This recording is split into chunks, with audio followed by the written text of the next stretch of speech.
शेर, ऊंट, सियार और कौवा। किसी वन में मदोदकट नाम का सिंह निवास करता था। बाघ, कौवा और सियार, ये तीन उसके नौकर थे। एक दिन उन्होंने एक ऐसे ऊंट को देखा जो अपने गिरोह से भटककर उनकी ओर आ गया था। उसको देखकर सिंह कहने लगा, अरे वाह, यह तो विचित्र जीव है। जाकर पता तो लगाओ कि यह वन्य प्राणी है अथवा कि ग्राम्य प्राणी। यह सुनकर कौवा बोला, स्वामी, यह ऊंट नाम का जीव ग्राम्य प्राणी है और आपका भोजन है। आप इसको मारकर खा जाइए। सिंह बोला, मैं अपने यहाँ आने वाले अतिथि को नहीं मारता। कहा गया है कि विश्वस्त और निर्भय होकर अपने घर आए शत्रु को भी नहीं मारना चाहिए। अतः उसको अभयदान देकर यहाँ मेरे पास ले आओ, जिससे मैं उसके यहाँ आने का कारण पूछ सकूं। सिंह की आज्ञा पाकर उसके अनुचर ऊंट के पास गए और उसको आदरपूर्वक सिंह के पास ले लाए। ऊंट ने सिंह को प्रणाम किया और बैठ गया।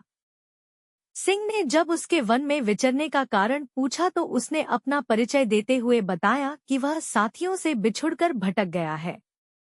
सिंह के कहने पर उस दिन से वह कथनक नाम का ऊंट उनके साथ ही रहने लगा।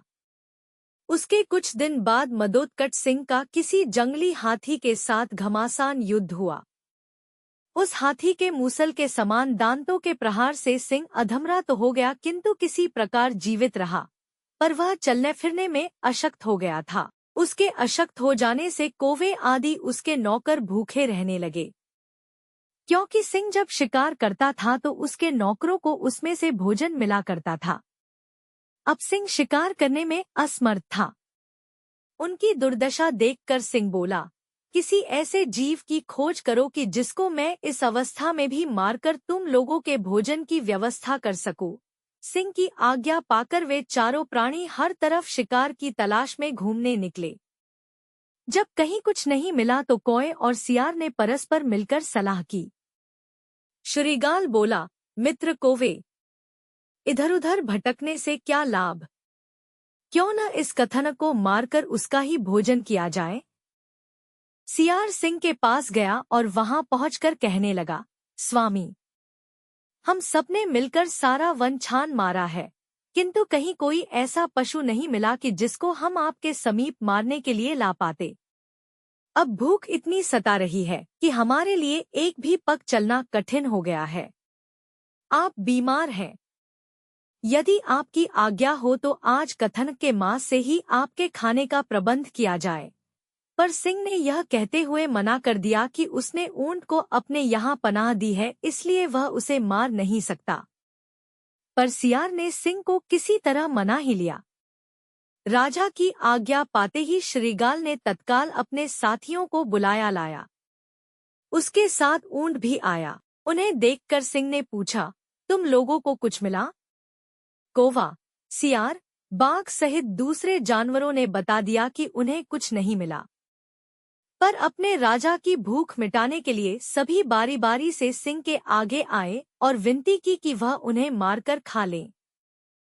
पर सियार हर किसी में कुछ न कुछ खामी बता देता ताकि सिंह उन्हें न मार सके।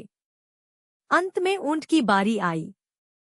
बेचारे सीधे साधे कथन ऊंट ने जब यह देखा कि सभी सेवक अपनी जान देने की विनती कर रहे हैं, तो वह भी पीछे नहीं रहा। उसने सिंह को प्रणाम करके कहा, स्वामी, ये सभी आपके लिए अभक्ष्य हैं। किसी का आकार छोटा है, किसी के तेज नाखून हैं, किसी की देह पर घने बाल हैं। आज तो आप मेरे ही शरीर से अपनी जीविका चलाइए, जिससे कि मुझे दोनों लोकों की प्राप्ति हो सके। कथन का इतना कहना था कि व्याघ्र और सियार उस पर झपट पड़े और देखते ही देखते उसके पेट को चीर कर रख दिया।